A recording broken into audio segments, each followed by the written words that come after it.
כי סאבט במים יתחוו אני ובמנה יוברויס לא ישטפו חול וסילך במוי אש לא יסיקו וליובו לא יסיבה כוח כי סאבט במים יתחוו אני ובמנה יוברויס לא ישטפו חול וסילך במוי אש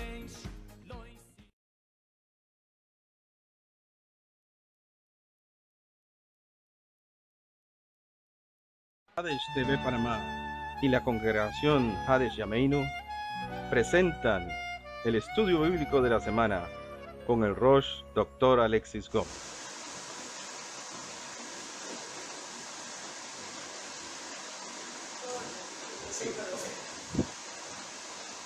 Shabbat Shalom, hermanos. Shabbat Shalom. Hoy vamos a estudiar un poco la parashá de Devarim del año 5779, pero hoy es un Shabbat especial llamado Shabbat Hazón, el Shabbat de la visión del profeta Isaías.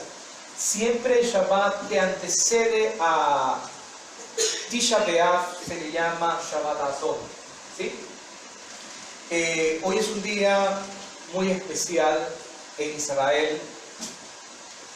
Hoy es Tisha B'Av, como ya hemos explicado. Hoy es el 9 de Av, el día de la destrucción de ambos templos. Pero también, hermanos, sabemos muy bien que el Shabbat pues no se realiza ayuno, a no ser que sea el día de Yom Kippur. Entonces en Shabbat no ayunamos. Y entonces cuando esto ocurre, cuando estos ayunos ocurren, los que aparecen en los libros del profeta Zacarías, que también menciona los ayunos, el Shabbat, el ayuno si cae en Shabbat, se traslada para el domingo, o en el caso de Purim se traslada para el jueves, ¿sí?, anterior a. Eso es muy importante pues que recordemos. Hoy vamos a hablar acerca del tema Tisha B'Av o 9 de Av y el pecado de los espías.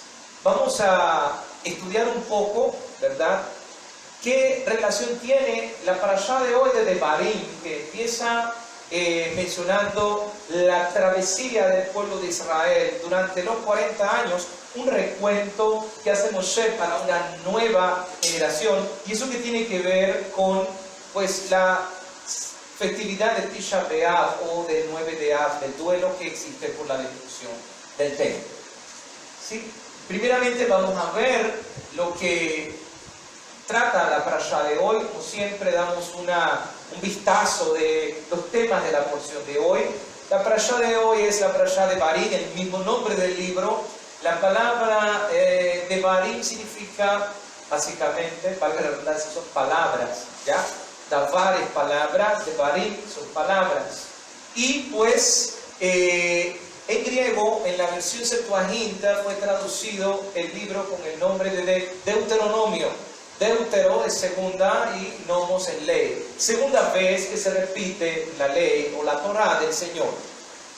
Sin embargo, es muy importante recalcar que esta repetición que se da de la Torá es para una generación o que no había nacido aún, o dos eran muy pequeños, porque eran los pequeños que habían salido de Egipto. Ya han pasado 40 años que el pueblo ha deambulado por el desierto. Y es muy interesante porque la parashá de hoy empieza reportando algunas cosas, empieza recordando lugares. La Torá dice: estas son las palabras que habló Moisés a todo Israel a este lado del Yardén, en el Libar, en el desierto, en el Arabá, frente a la Yam Suf, entre Paran, Tofel, Labán, Azerot y Dizahaba. Está mencionando lugares para que de una manera muy indirecta, hermanos, a través de estos lugares, Israel pueda recordar las cosas que ocurrieron en estos lugares específicos. Dios no le dice directamente a Israel, ¿verdad?, sus pecados, pero sí le dice a Moshe, inicia esta porción con estos lugares para que ellos tengan memoria, para que no vuelvan a cometer los mismos errores. Hay algo muy interesante cuando Moshe escribe el Salmo 90. Nosotros sabemos que el Salmo 90 es de autoría de Moshe. Y es interesante cuando en el Salmo 90, el versículo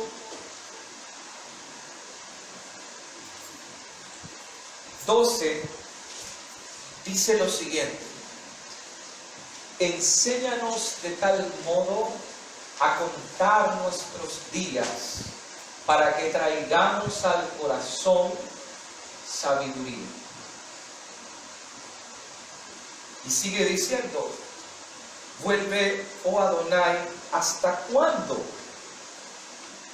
Y aplácate para con tus siervos. De mañana sácianos de tu misericordia, y cantaremos y nos alegraremos todos nuestros días. Alégranos conforme a los días que nos afligiste y los años en que vimos el mal. Aparezca en tus siervos tu obra y tu gloria sobre sus hijos. Sea la luz de Adonai nuestro Dios sobre nosotros, y la obra de nuestras manos confirma sobre nosotros, sí, la obra de nuestras manos confirma. Es interesante cómo Moisés dice, Señor, enséñanos a contar nuestros días. Que no olvidemos el pasado, que no olvidemos la experiencia de nuestros antepasados. Una de las cosas que el ser humano siempre ha intentado es siempre dejar un legado para que las futuras generaciones no vuelvan a cometer los mismos errores que nosotros hemos cometido. Pero lastimosamente, hermanos, en medio de nuestro libre albedrío, siempre el ser humano no quiere escuchar. Y es importante escuchar las palabras sabias, las palabras de la voz de la experiencia. Pero ¿qué sucede, hermanos? Está aquel dicho popular que dice que nadie aprende por cabeza ajena. Si nosotros aprendiéramos de lo que nuestros antepasados nos han dicho, como dicen los rabinos, ¿verdad? Ya hoy tendríamos no solo nuestra edad, sino sumaríamos la edad de nuestros antepasados. Y si hubiésemos aprendido desde Adán, cada uno de nosotros hoy tuviera 5.779 años de experiencia. Y la Torah hoy nos dice, aprenda del pasado. Por eso es importante volver a repetir. Por eso nosotros repetimos la Torah todos los años. Todos los años volvemos al mismo tema, al mismo asunto, volvemos al mismo texto. Y el Señor nos revela cada año cosas nuevas. Sacamos del tesoro, de ese tesoro guardado, de las cosas viejas, sacamos también cosas nuevas. Pero depende de nosotros si queremos atesorar esas cosas y ponerlas, hermanos, en práctica. La Torah hoy empieza a decirnos a nosotros, nos empieza a explicar qué fue lo que sucedió en el transcurso de nuestro peregrinar en el desierto. Cómo las cosas estaban muy bien, porque la Torah hoy empieza a decir, es que el Señor nos dijo, bueno, ya pasamos un año al pie del monte Sinaí. Un año que tuvimos que quedarnos allí. ¿Usted sabe por qué nos tuvimos que quedar allí? Por el pecado del becerro de oro. Nos quedamos un año recibiendo instrucción del Señor, prepararnos bien, educarnos bien durante un año completo. Entonces el Señor, como dice la parashá de hoy, dice, bueno, ya anden, ahora sí vamos a entrar, pero de repente en medio de que vamos a entrar, la parashá de hoy dice, es que ocurrió un suceso, la situación de los espías. Es interesante que Moshe, a la hora de repetir esta porción, empieza dándole un reproche al pueblo, empieza dándole una amonestación al pueblo, diciendo, miren todo lo que ha ocurrido, ustedes son una nueva generación. Muchos de ustedes ni siquiera se acuerdan, estaban muy pequeños para recordar lo que sucedió. Otros ni siquiera habían nacido. Pero quiero recordarles lo que sucedió para que no vuelvan a cometer el mismo error. Moshe dice, bueno, la cuestión no era que no tenían dirección, no es cuestión que no tenían guía, nombré jueces, ¿sí? Porque yo sabía que no podía, y Yitro me dijo a mí, tú no puedes solo con esto, entonces vamos a dividir el trabajo. Nombramos jueces con unas cualidades específicas, porque el Señor dirigió, mencionó que había que buscar personas con características específicas, que no torcieran y pervirtieran el derecho y la justicia, sino que ayudasen al pueblo a encaminarse. En medio de ese proceso que Moshe explica, no es que estaban sin líder, no es que no tenían gente que les dijera qué hacer. En medio de esa situación, ustedes me pidieron algo. Ustedes me pidieron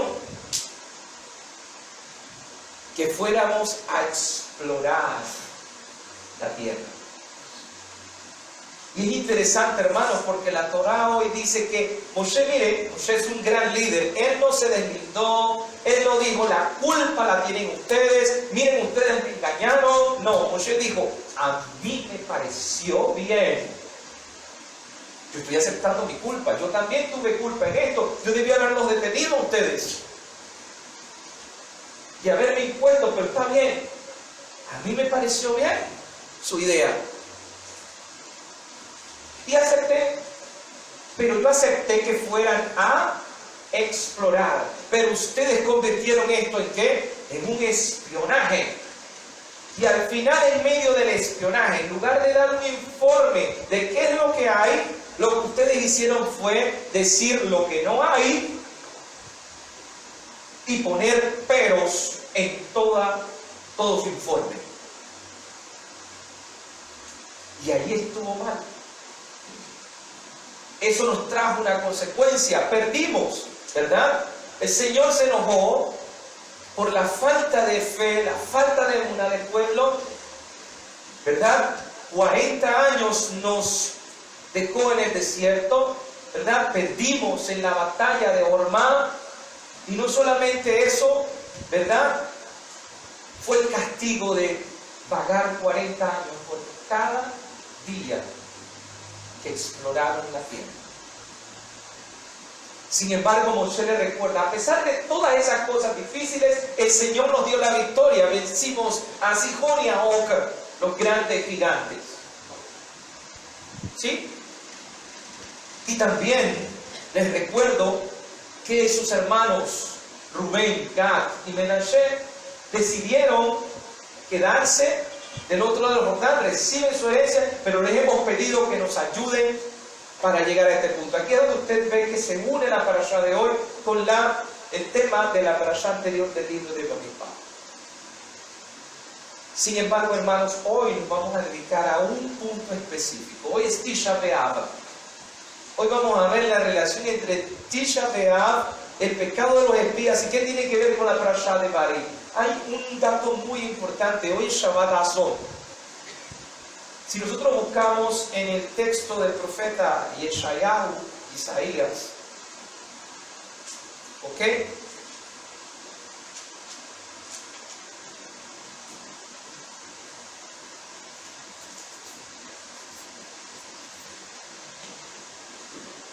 Vamos a ver lo que dice el profeta Isaías, ¿sí? Antes de empezar nuestro estudio.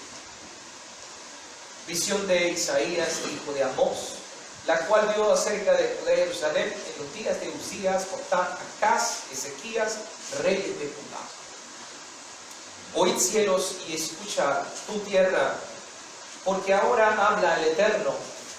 Estoy recordando un poco el canto de Azinu, que son los testigos, ¿no? ¿Ok? Crié hijos y los engrandecí y ellos se rebelaron contra mí. El buey conoce a su dueño y el asno al pesebre de su señor. Este fue el texto que usó la iglesia para crear el nacimiento, ¿ok? Este fue el texto para justificar el antisemitismo dentro de las figuras del nacimiento de San Francisco de Asís. El pesebre de su Señor. Israel no entiende, mi pueblo no tiene conocimiento. Oh gente pecadora, pueblo cargado de maldad, generación de malignos, hijos depravados, dejaron a Adonai y provocaron la ira del Santo de Israel, se volvieron atrás. La crítica del profeta está diciéndole, ¿verdad? El Señor le recuerda por boca del profeta a todo Israel una situación que ha ocurrido. Israel fue levantado por el Señor, sacado de Egipto, pero se ha apartado, se ha vuelto atrás. Curioso, ¿ah? Porque cuando Yeshua les dice a la gente en Juan, ¿se acuerdan de aquel pasaje que dice que la gente empezó a dejar a Jesús y empezaron a decir, dura es esta palabra? ¿Se acuerdan? Cuando usted va leyendo el texto, dice que esas personas ya no andaban con Yeshua y se volvieron atrás. Son las mismas palabras del profeta Isaías.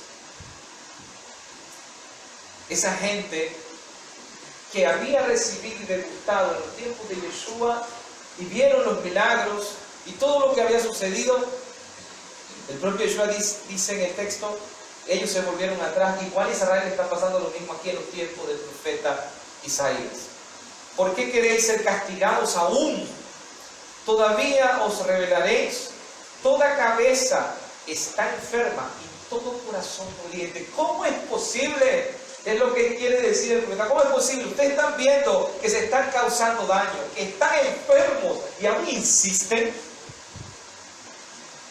Desde la planta del pie hasta la cabeza no hay una cosa sana, sino herida, hinchazón y podrida llaga. No están curadas y vendadas y suavizadas con aceite. Vuestra tierra está destruida, vuestras ciudades puestas a fuego, vuestra tierra está delante de vosotros, comida por extranjeros y asolada como asolamiento de extraños. Y queda la hija de Sión como enramada en viña, y como cabaña en melonar, como ciudad asolada. Si Adonai de los ejércitos no nos hubiese dejado un resto pequeño, si por lo menos el Señor no hubiese tenido misericordia de lo justo, de la gente que aún así quiere continuar y tiene las esperanzas, como Sodoma fuéramos y semejantes a Gomorra, ya hubiese acabado con nosotros.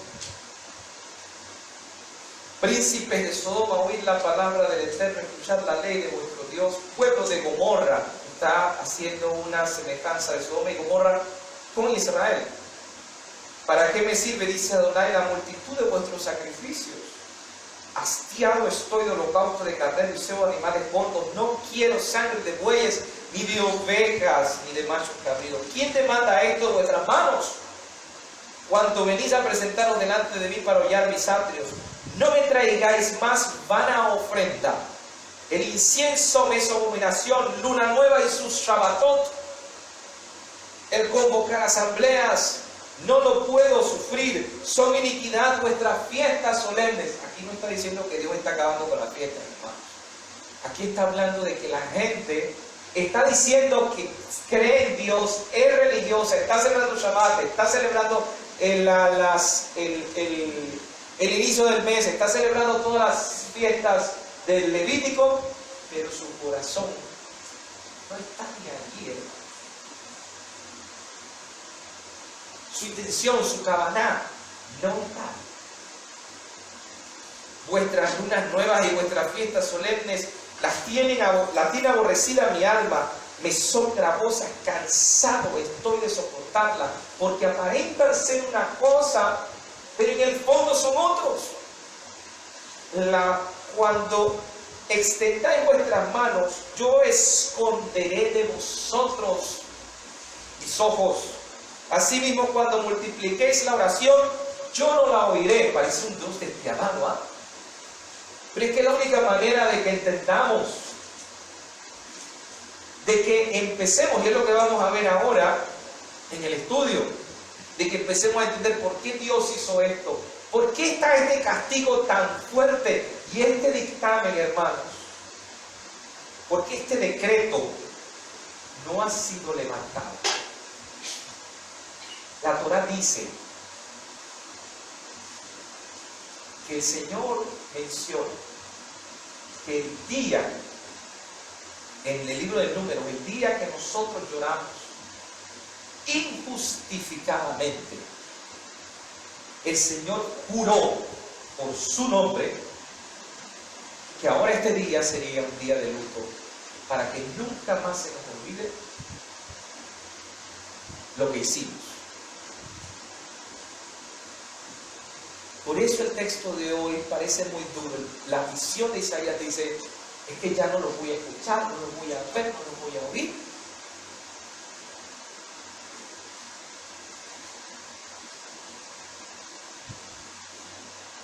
Llenas están de sangre sus manos. ¿Saben cuál es la única manera de que yo pueda revertir todo?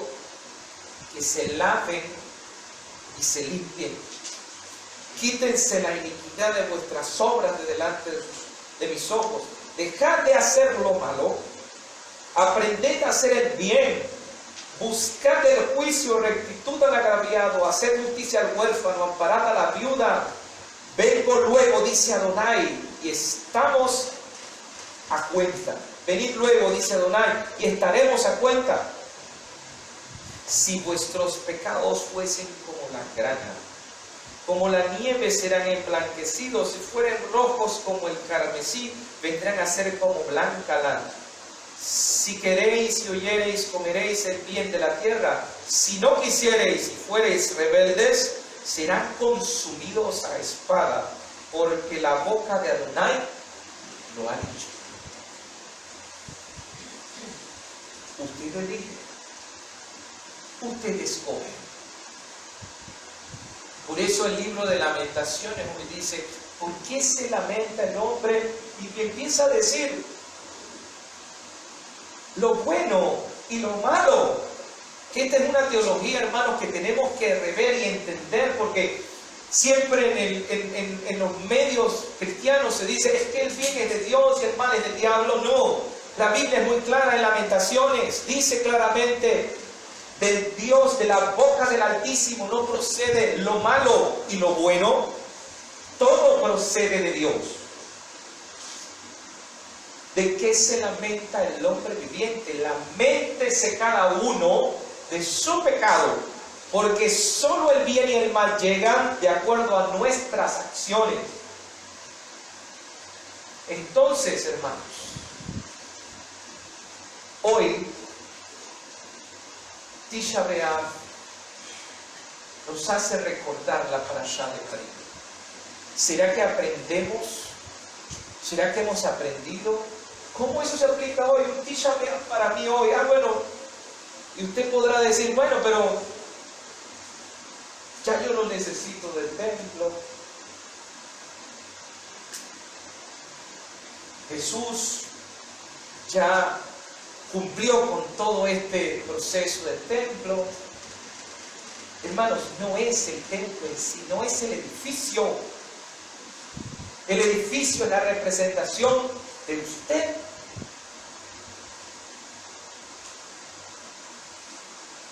Hay un dato muy interesante, hermano. Dice que cuando Tito Flavio Vespasiano entró en el Benamigdash, todo el mundo, todos los rabinos, los sabios de Israel se quedaron muy asombrados. Hermano, ¿usted se imagina que una persona, un pagano, entre?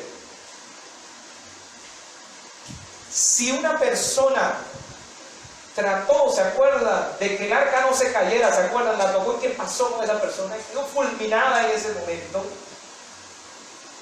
La pregunta de los sabios fue, y el asombro de los sabios fue que Tito Flavio Vespasiano entró en el lugar santo, lo pasó en el lugar santo, tomó, hermanos, los vasos sagrados, se llevó la menorá para Roma.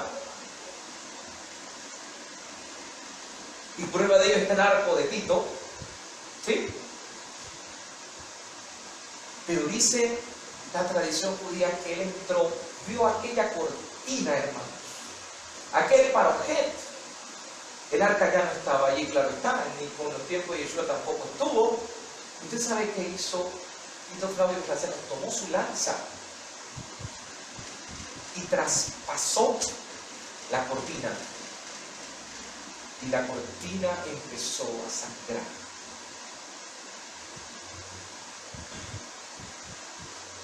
¿Y sabe qué dijo Tito Flavio Vespasiano? Yo maté a Dios.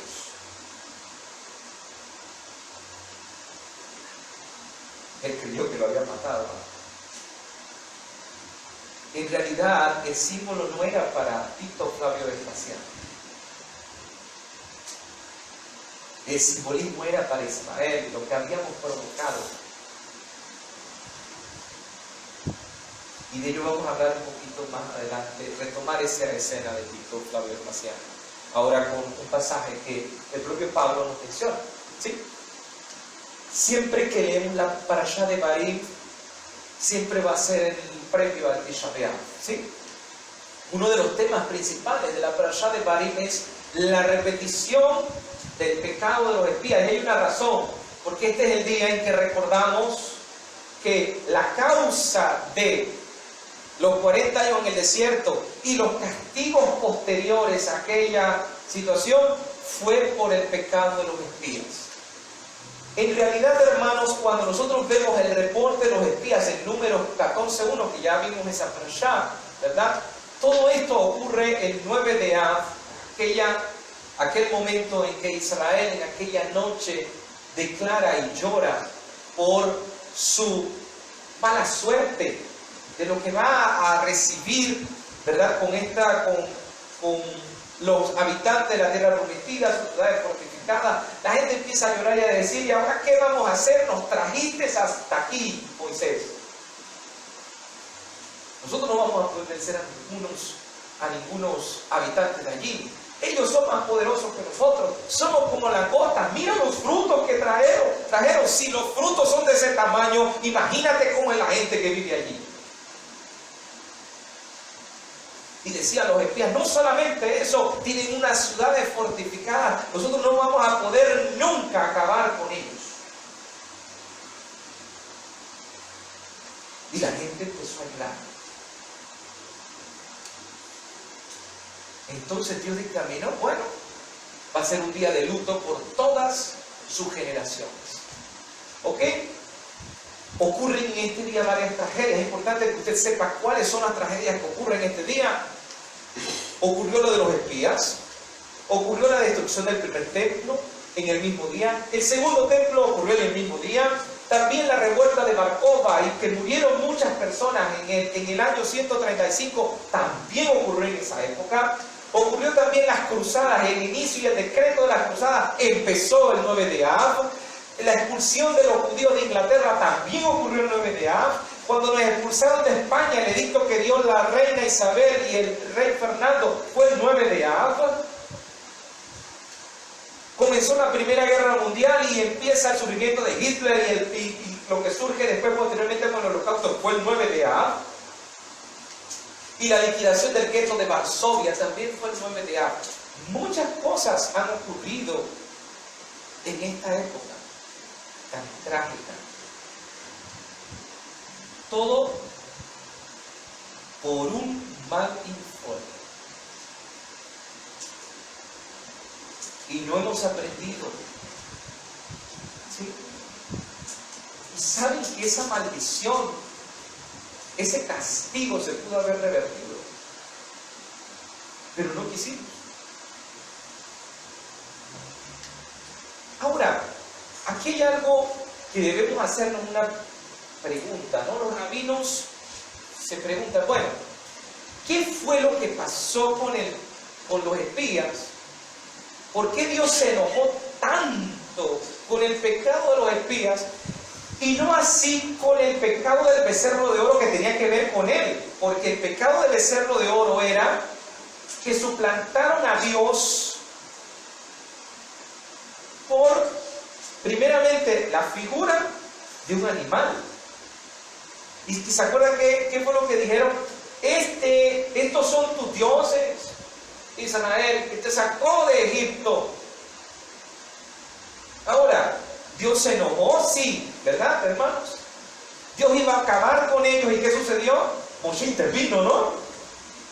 Y dijo, si vas a acabar con ellos, también acaba conmigo. Él le dijo, apártate, los voy a acabar a todos y te haré una gran nación contigo. No, Señor, no puede ser. Escúchame. Y Dios lo escuchó. Dios se movió a misericordia.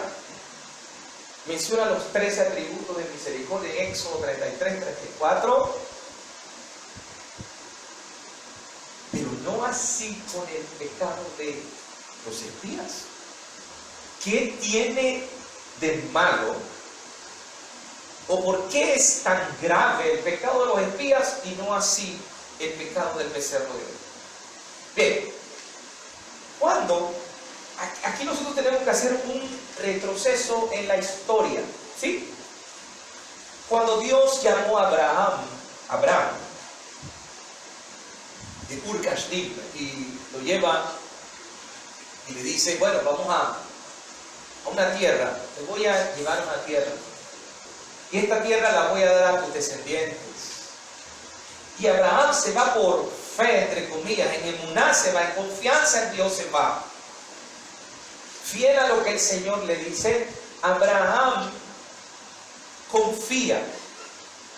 Al punto que cuando él le dice, es que yo no tengo descendientes, Dios le promete un descendiente y Abraham confía, comete el error con Agar y todo lo demás, pero aún así Dios es fiel, le envía a su hijo Isaac.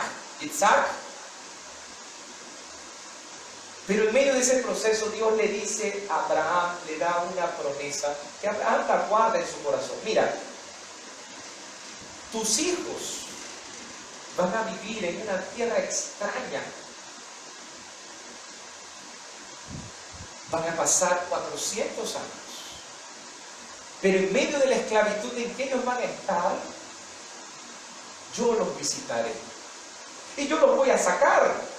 Y los voy a traer a esta tierra que te estoy regalando y mostrándote a ti.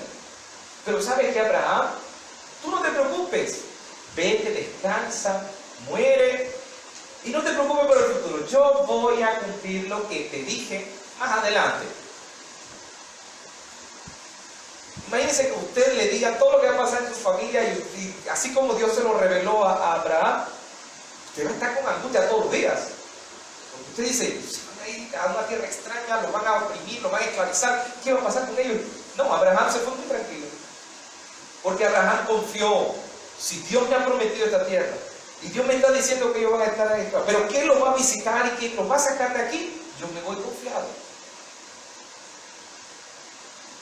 Ahora entiende el propósito de Hebreos capítulo 11, que habla acerca de la emuná.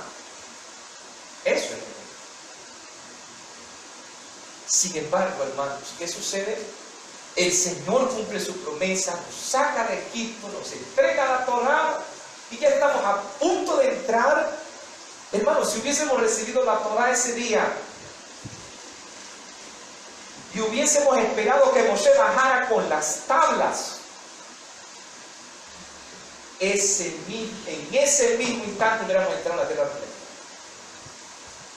¿Pero qué hizo el pueblo? Pensaron que se había muerto Moisés y empezaron a crear la duda los egipcios que habían salido y empezaron a decirle a los judíos, es que usted se sirvió, mira, ya son 40 días, es imposible que una persona viva por tanto tiempo allá arriba sin comer ni beber nada, ahora ¿qué vamos a hacer? Y entonces empezaron a decirle, bueno, vamos a hacer el becerro, etc. Y es aquí, hermanos, donde ocurre el pecado del becerro de oro. Un pecado que tenía un error doble. ¿Cuál era el pecado del becerro de oro? No necesitamos de ningún intermediario. Moshe era nuestro intermediario, ya no necesitamos intermediario porque ya tienes aquí la imagen, a usted puedes venir a adorar. Y esto es lo interesante, hermano. Dice que la gente, ¿okay?, empezó en aquel momento a adorar y a tener actos fuera de lo común, fuera de lo que Dios establecía. El propio Pablo dice que comenzaron a jugar, y ese jugar son cosas que tienen que ver con actos sexuales dentro del ritual al becerro de oro. ¿Y qué sucede, hermanos? El primer error era quitar el intermediario. Ya no hay intermediario, ya en realidad no se necesita. Podemos hablar con Dios directamente, con Dios, con ese Dios que es el becerro. Y podemos decidir de qué manera servir a Dios. No necesitamos que Dios nos diga qué es lo que le gusta, qué no le gusta. Nosotros decidimos qué es lo bueno y qué es lo malo. Y sucumbieron en la idolatría. Y usted dirá, pero esto es serio. Y aún así, Dios los perdonó por la intercesión de Moisés. Pero no así ocurrió con los espías. ¿Ok? ¿Por qué es peor este pecado que la idolatría? El mal informe de los espías es peor que la idolatría del becerro de oro. Ante el mal reporte de los espías, el pueblo lloró durante toda la noche, así dice el texto de Números, ¿verdad? Diciendo que Dios nos odiaba y que queríamos morir en el desierto. La gente empezaba a llorar, a decir y a quejarse de su mala suerte. Decir, yo no sé para qué vine aquí, para qué hice esto. Si yo hubiese sabido que esto iba a ocurrir, que me iba a encontrar con esos gigantes, que me iba a encontrar con esas ciudades fortificadas, yo mejor ni me muevo. Empezaron a perder la confianza y la fidelidad. Y esto está peor que ser idólatra. ¿Se acuerdan lo que habíamos dicho acerca de la idolatría? La idolatría tiene un problema, que es colocar a alguien a un poder, ¿verdad?, en lugar de Dios. Pero cuando usted pierde inclusive por lo menos el respeto a ese ser, aunque sabemos que no existe, usted pierde el respeto a esa autoridad o la confianza se pierde, quedamos peor todavía que ser idólatras. Porque por lo menos la persona que es idólatra confía en su ídolo, pero aquel que ya no confía en nada, ¿qué problema? Y esta es la situación que hay en el pecado de los espías. Dios le dijo al pueblo judío, esta noche lloraron sin razón, yo les daré a sus generaciones una buena razón para llorar. Ustedes se están quejando de lo que tienen, de lo que les está sucediendo. Entonces quieren llorar, van a llorar con ganas ahora sí. Esta noche, cuando lloramos, ocurrió algo imperdonable. Olvidamos, hermano, y este es el punto.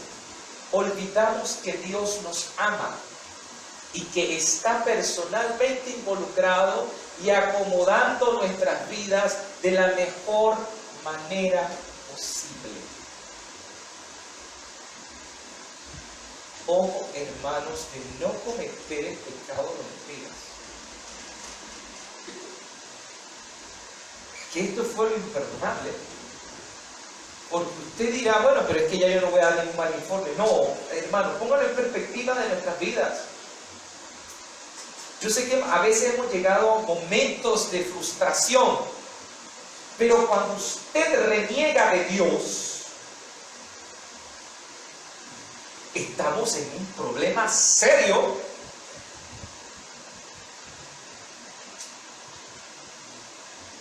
Usted puede quejarse de las situaciones, muchas veces llorar y decir, Señor, yo no veo la salida, ¿qué es lo que me quiere mostrar? No entiendo. Como le pasó a Job, ¿se acuerdan? Empezó a llorar y a decir, nunca culpó a Dios. Él empezó a maldecir inclusive su propia existencia. El culpable soy yo de todas las cosas que están pasando. Nunca le dijo, Dios, tú tienes la culpa. Pero cuando llega el punto, que esto fue lo que pasó en Tisha B'Av, le echaron la culpa a Dios.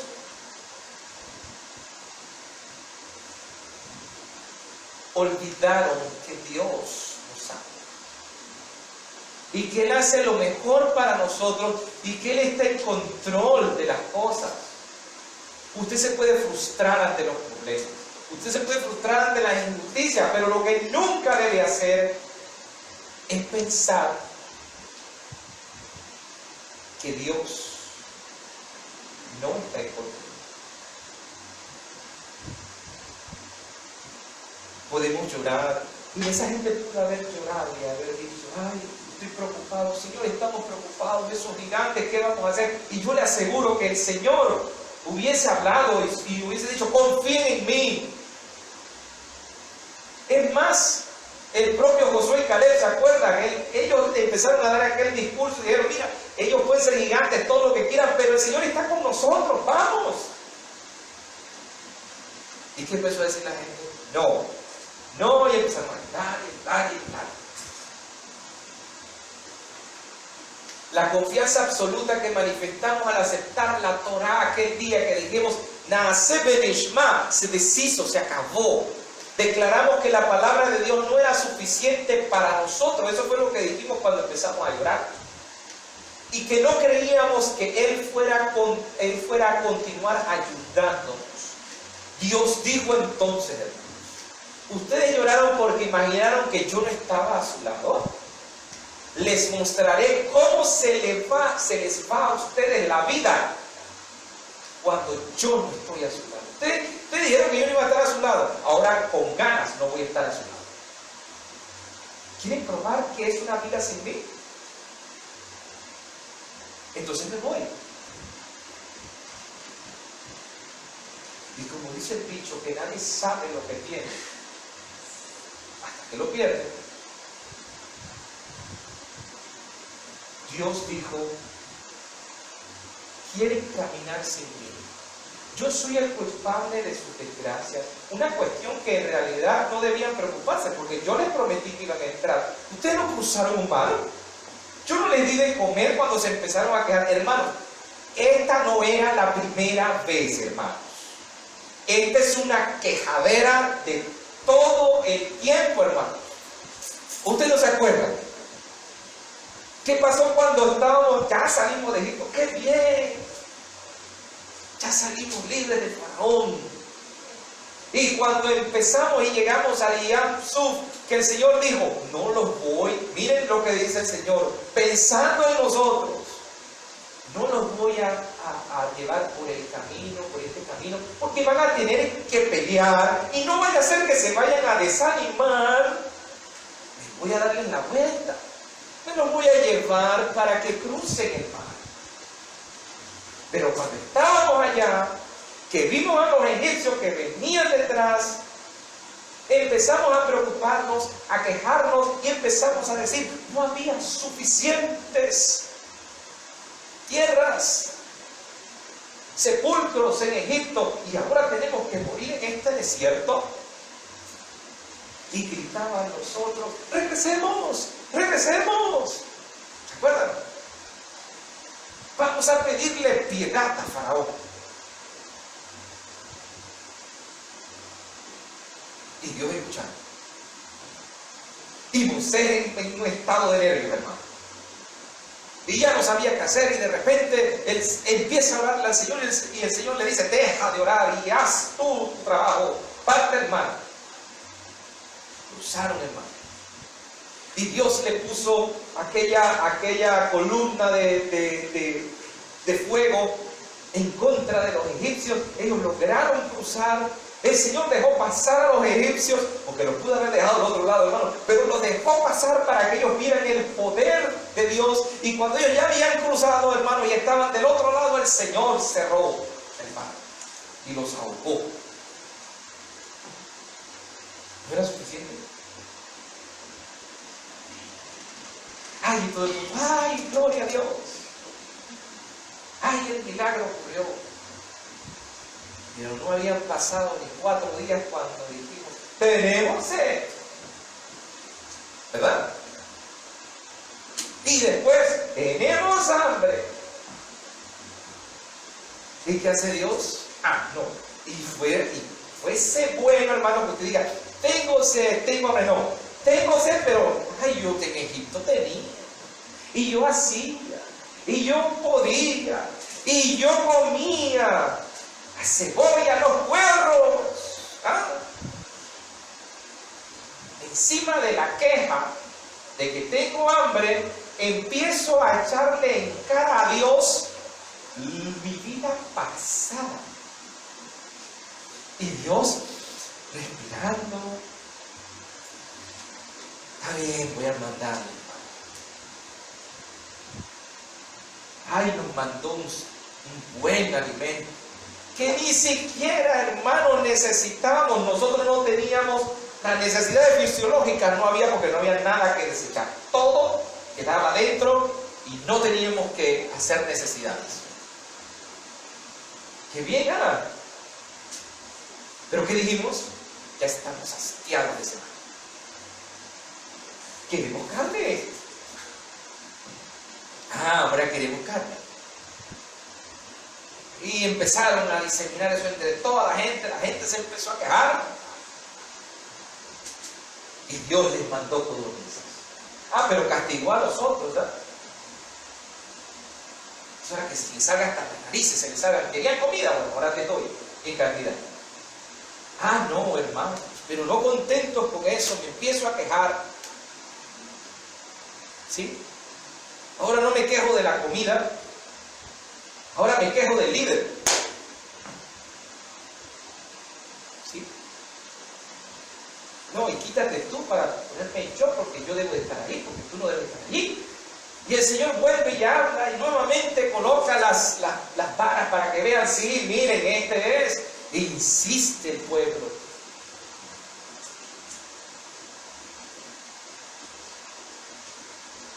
Ahora entiende, hermano, esto fue poco a poco hasta que ya.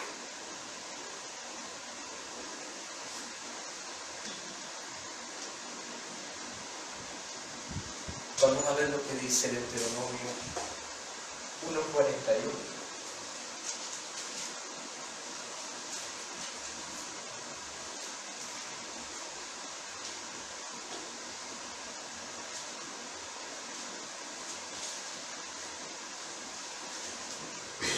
Entonces respondisteis y me dijisteis: hemos pecado contra Adonai. Ya después que ellos vieron que todo ocurrió, que el Señor mandó su decreto de los 40 años, hermanos. Entonces, dice Moshe, es que ustedes entonces empezaron, ya cuando se dieron cuenta de que el mal que habían hecho, empezaron y me dijeron: hemos pecado contra Adonai. Nosotros subiremos y pelearemos conforme a todo lo que Adonai nuestro Dios nos ha mandado. Porque es que ya te dije cuál es la consecuencia. Ahora dice: no, ya no voy a cambiar de parecer. Ahora sí voy a pelear, yo quiero entrar. Y ustedes dirán: ay, qué malo, pero si Dios pudo, mire, ya está bien, pues, estaban preocupados, pero ahora ya tienen fe y ya pueden entrar. No, hermanos, este problema de la falta de fe, de emuná y de confianza es un círculo vicioso, hermanos. Ustedes lo vieron desde que salimos de Egipto. Una y otra vez siempre prometemos y prometemos que vamos a cambiar, que vamos a cambiar, que vamos a cambiar, y volvemos al mismo punto. Volvemos al mismo punto. Hasta que Dios dijo, basta.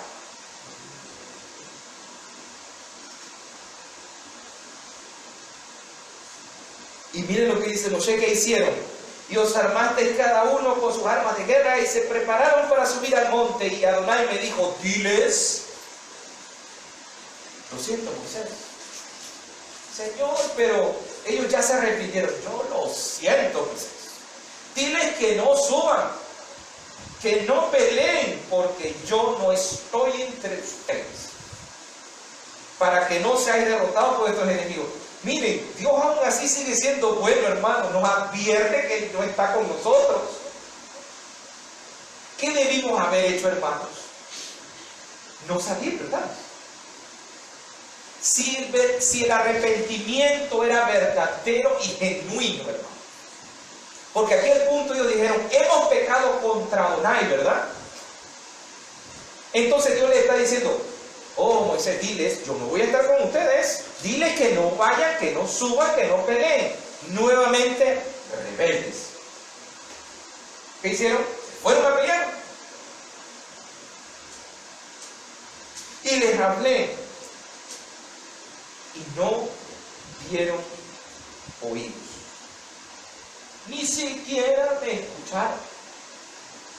Antes fueron rebeldes al mandato de Adonai. No entienden por qué el Señor se enojó. Miren, Él ya les había dado el decreto a los 40. Ellos insistieron en ir.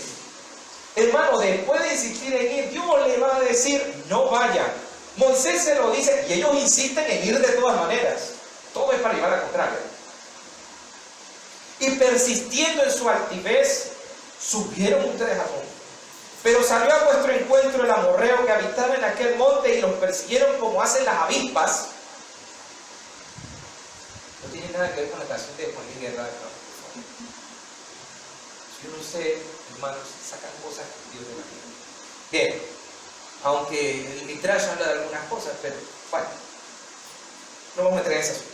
Y os derrotaron en seguir hasta Ormá. Y volvisteis y llorasteis delante de Adonai, pero Adonai no escuchó vuestra voz, ni prestó oído.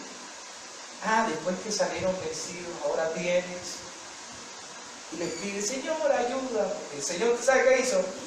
Yo ni te conocí. Ya no. Ahora vienes a clamar. ¿Y yo qué les digo? Este es el problema, hermanos. En Números 14:21, hermanos, cuando usted va a buscar el paralelo de esta historia, 14:21 hay una frase tan importante.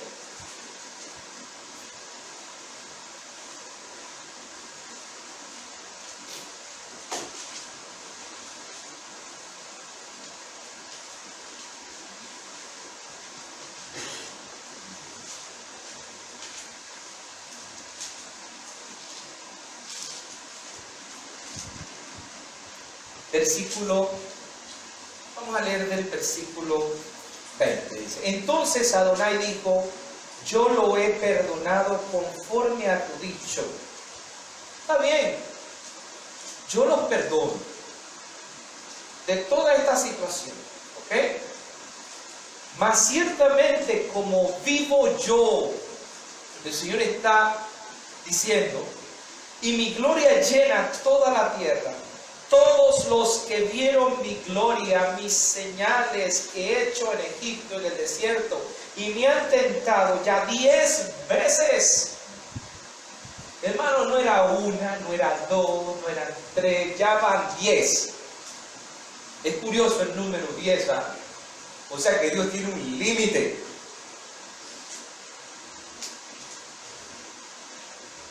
Y el límite que aquí dice la Torah es el límite del número 10. O sea, aguanto, pero va a llegar un momento en que llega el número 10 y se acabó. Y no han oído mi voz, no verán la tierra de la cual juré a sus padres. No, ninguno de los que me ha irritado la verá. Y es curioso porque Dios jura y dice, como vivo yo. Esto no hay vuelta atrás, hermano. Cuando Dios pone un juramento en su propio nombre, no hay quien lo revierta. No hay lágrima que pueda ablandar. No hay perdón, arrepentimiento que se pueda dar, porque ya Él juró por su nombre y Dios fue severo con ellos. ¿Ok? Dios acentúa el hecho de que el pueblo judío lo había probado, como dijimos ahí, 10 veces. Esas pruebas vinieron a pesar de su clara demostración de que Él es omnipotente, de que Él lo hace todo y que tenía un compromiso, era fiel con ellos, tanto en Egipto como en el desierto. Y ya Dios dice, lo siento, la falta de fe era ahora, hermanos, y este es el gran problema. ¿Por qué Dios fue tan severo? Porque el pecado de la falta de fe, de la falta de emuná, ya se había convertido en un pecado actual. Fíjense muy bien, nos quejamos, hablamos mal de Dios. Dios nos envía un castigo por lo que hicimos, un castigo que pasa, ¿ok? La gente se arrepiente no por Dios, sino por el castigo, porque le da miedo el castigo. Y bueno, no se arrepiente, tiene remordimiento. Y luego de ahí, hermanos, vuelve de nuevo otra escena y se vuelve a repetir. Y se repitió 10 veces. Entonces ese pecado de la falta de emuná ya era un pecado habitual, el cual ya no se sentía. Usted sabe que ya Israel ya no consideraba la falta de fe como un pecado. Ya no. Ya se había vuelto tan, está bien, me equivoqué. Ya pues, cualquiera se equivoca pues. Esa es la idea de Israel.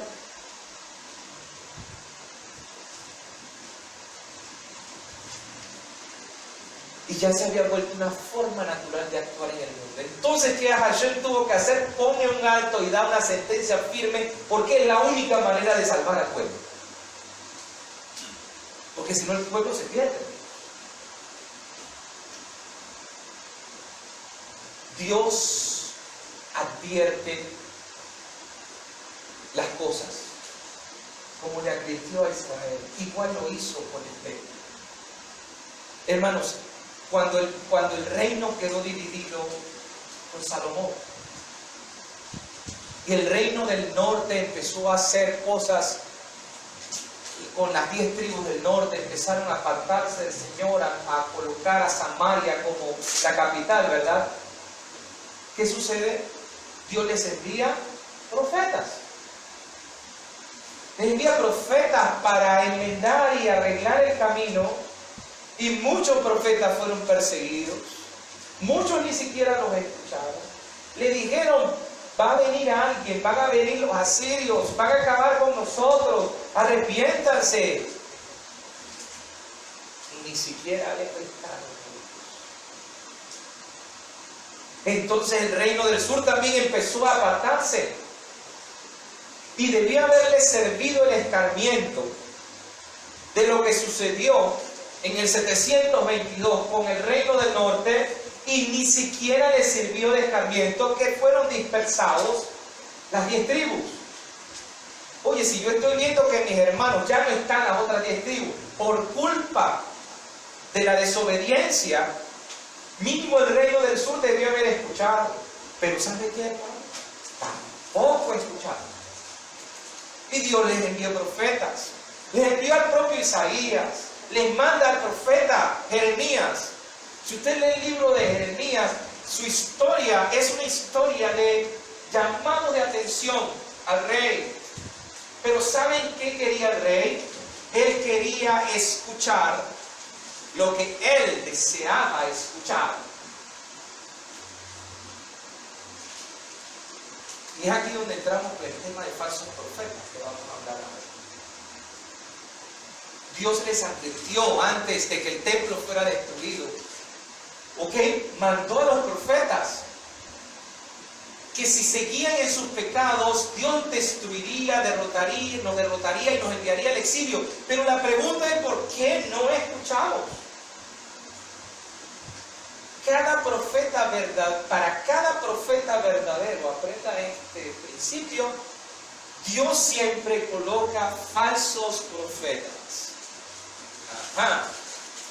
Entonces Dios permite que ellos surjan. La Biblia exhorta a la gente a no escuchar a los falsos profetas. Así mientras Jeremías le advertía al pueblo que si no cambiaban sus modos de proceder de Jerusalén y el templo, serían destruidos.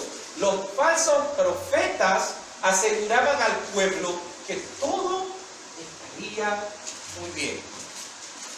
Lea Jeremías. La voz del falso profeta proclama: puedes hacer todo lo que quieras y todo estará bien. La voz del verdadero profeta interno proclama: ten cuidado de las consecuencias de tus actos.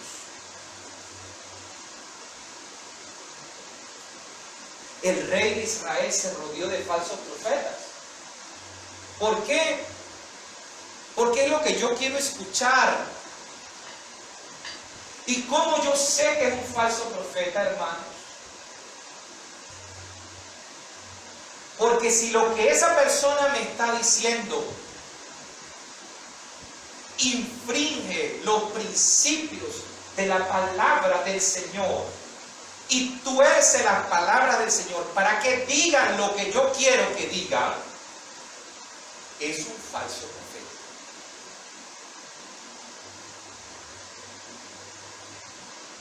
Y el falso profeta te lleva a la destrucción.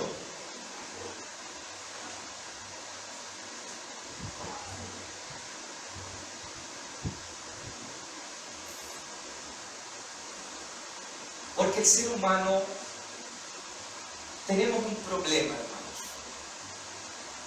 Y es un problema que ocurre internamente, ya lo hemos explicado. Nosotros, todos los seres humanos, nos cuesta ser corregidos. Nos cuesta. Y muchas veces, en medio de esa cualidad que tenemos,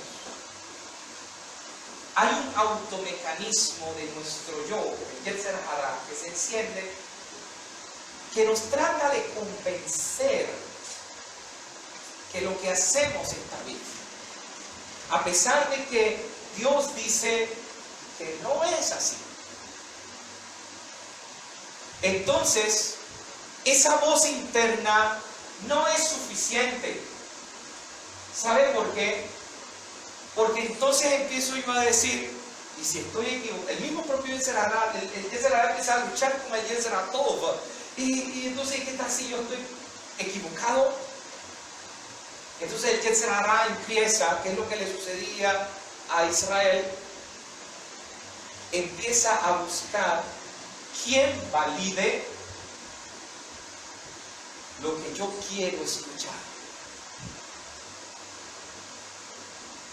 Y es aquí donde entonces empiezo a dar oídos al falso profeta. Jeremías se lo advirtió. ¿Se acuerdan que lo metieron en una cisterna? Se los dijo. ¿Cuánto oprobio no pasó Jeremías? Y después, cuando ya vieron que el ejército llegaba y que Nabucodonosor estaba ahí, entonces voy a ponerme a llorar ahora. Por eso Jeremías le dice en Lamentaciones: lamentése cada uno de sus pecados. Ahora dicen: ay, el mal llegó porque el mal viene del diablo. Es que el diablo el que me engañó. ¿Qué diablo me engañó? ¿De dónde, hermanos? Es usted mismo. Sus decisiones. Él simplemente siente. Y es aquí donde, hermanos, empieza la situación. Falso profeta dice, haz lo que quieras, no hay consecuencias. El verdadero profeta te dice, piensa lo que estás haciendo. ¿Qué dice el Pirkei Avot?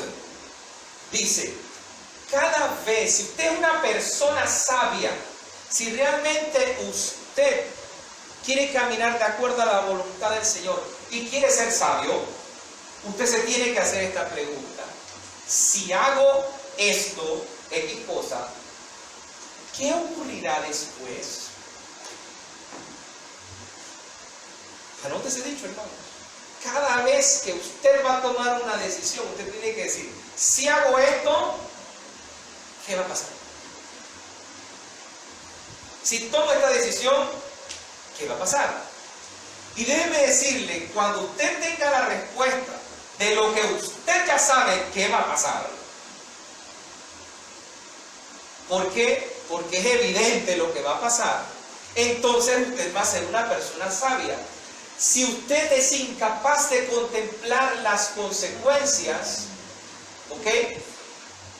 Entonces vamos a tener resultados que no van a ser tan grandes, claro está, porque van a afectar mi vida personal o mi vida familiar, pero cuando las cosas ocurren, hermanos, de manera colectiva y tomamos malas decisiones, puede afectar, puede traer catástrofes generales, como es el caso de la destrucción del templo, y el Señor se aparta de nosotros.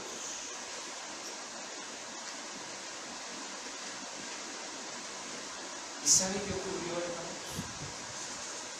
¿Cuál fue la consecuencia? La peor consecuencia no fue la destrucción del templo. Dios se marchó. Se fue.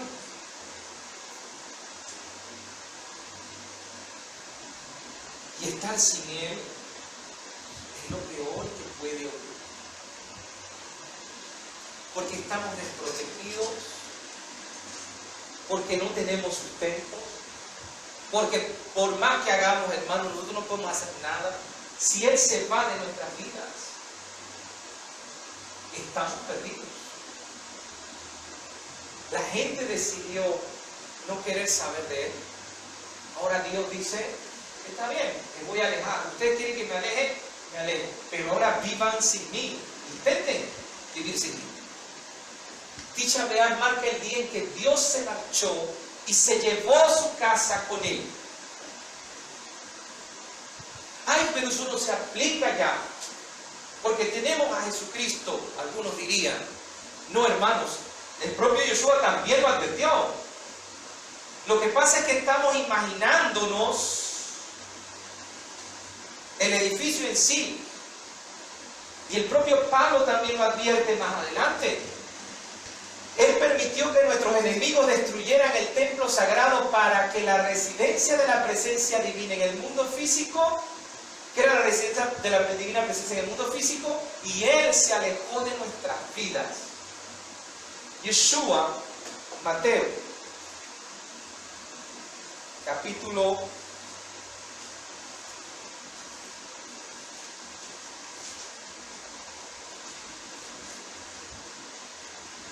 23, versículo 37.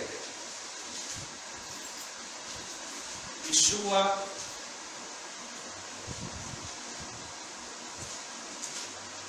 vuelve a decir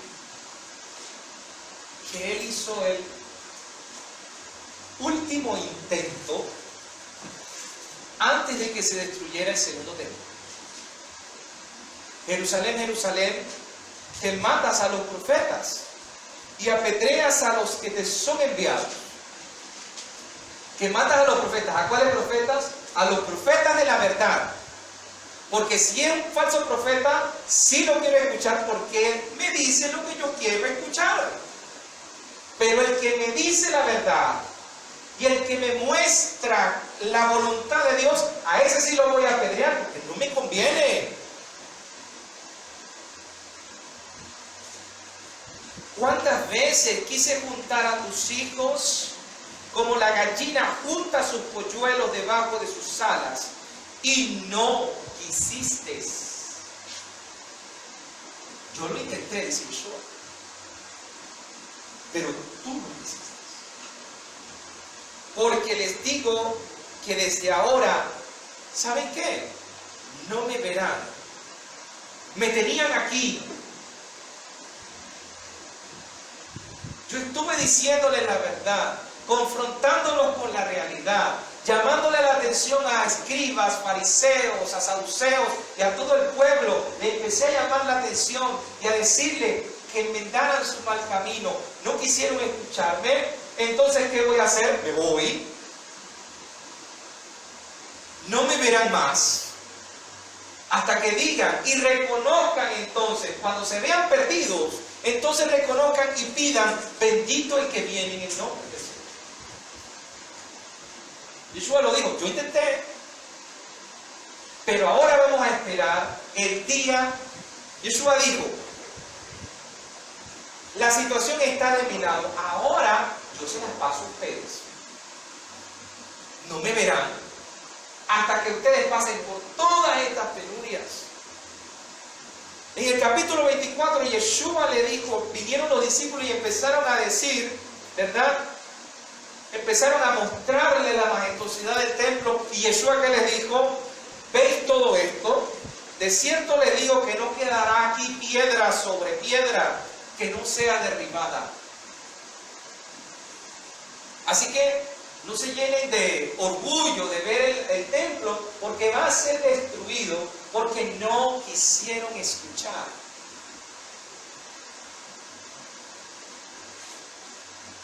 Por eso Pablo, cuando nosotros nos vamos a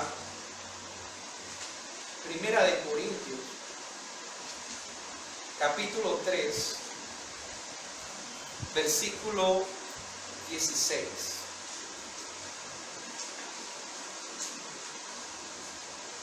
Dice, ¿no sabéis que sois templo del Espíritu? No sé, que sois templo de Dios y que el Espíritu de Dios mora en vosotros.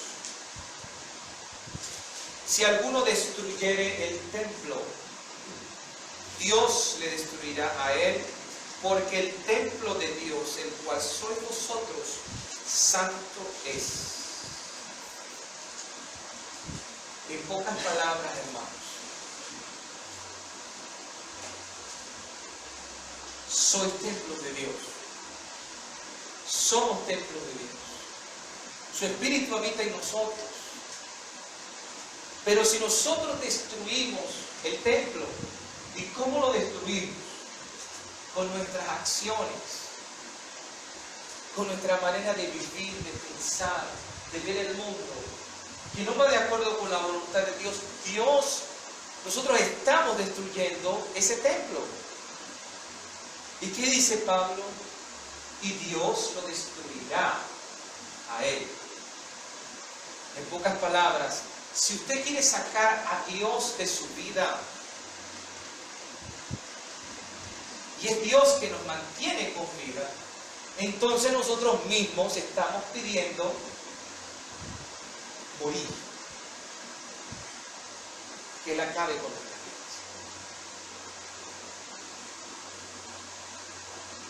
Vamos a concluir. La Torah dice, ¿ok? Si se comportan casualmente conmigo, es decir, si ustedes piensan y hacen su vida sin tomarme en cuenta, sin querer que yo participe dentro de su vida y que les ayude y les sustente, y ustedes quieren hacer lo que quieran, entonces, dice el Señor, yo también me comportaré hacia ustedes con casualidad. ¿No te importa? Dios solo nos dará la atención personalizada que necesitamos para sobrevivir en el grado en que nosotros le dejemos entrar a nuestras vidas y reconozcamos que Él tiene el control. Y fue el gran problema, hermanos. Yeshua vino a revertir todo si le hubiésemos escuchado. Y esto es algo muy importante, hermanos, porque hasta el sol de hoy, Él ha predicado y nos ha dejado este evangelio, y aún nosotros seguimos con el mismo pensamiento que hace casi 2000 años. Aún no damos oídos. Si oyeres hoy su voz, no endurezcas tu corazón como en Meribá, como en Masá, en el desierto, donde me tentaron vuestros padres, y ellos vieron mi gloria, dice el Salmo. Por tanto, yo juré, dice el Señor, en mi furor, que no entrarían en mi reposo.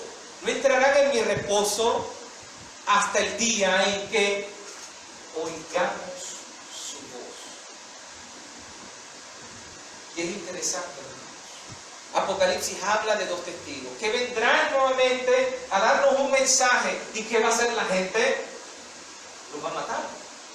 No los va a querer escuchar, porque sus palabras son tan duras que el mundo ya va a estar tan cauterizado que esas palabras van a sonar como críticas a la gente. Y la gente va a decir, no me conviene, yo no quiero dejar de ser así, porque yo soy feliz así y me estás metiendo en mi vida, entonces no te quiero escuchar.